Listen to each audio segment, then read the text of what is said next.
Hello and welcome to another Maggie moment. Today I'd like to chat about boys' behaviour being their language.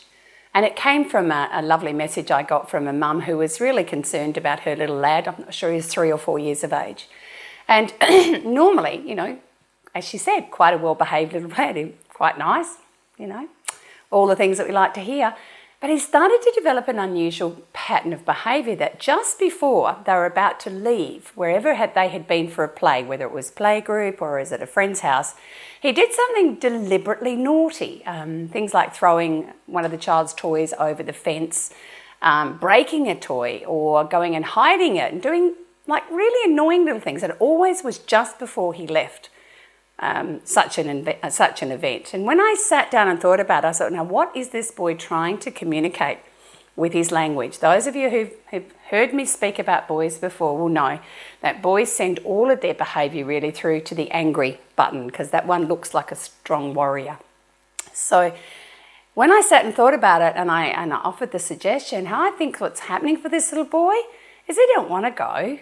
And so his frustration at having to leave an environment where he is having woohoo, dopamine fun, great for the brain, playing with other people, it's an adventure, he's obviously got some autonomy happening, he's having a fat time, is not happy about leaving.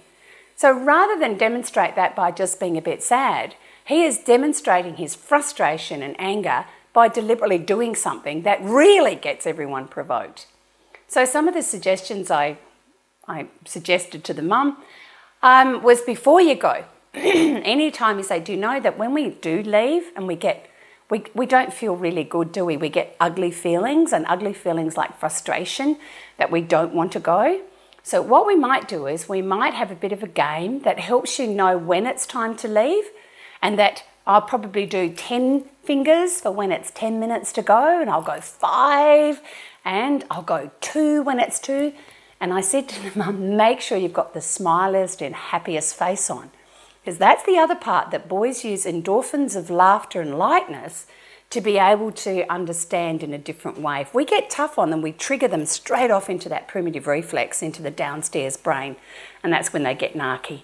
And as soon as we're going 2 fingers, and when it's time to go, I guarantee it'll be a different response, because we've acknowledged to the child they do get frustrated and angry, and to take a couple of big breaths when they feel frustrated, because that's a normal emotion. And then, of course, what you do is the little rub on the head or the little tickle on the back when you're doing 5 minutes and 2 minutes. In other words, connect to the lad, give him the message, and then hopefully it's going to change. So always remember, sit down and figure it out. If your lad is behaving really badly with some dumb thing, and sometimes they bite for the same reason, because someone's got too close to them, and then really listen to them and help them understand what that big ugly feeling is, and I'm sure you can turn it around and you'll be both happier, and so will your boy. Until next time.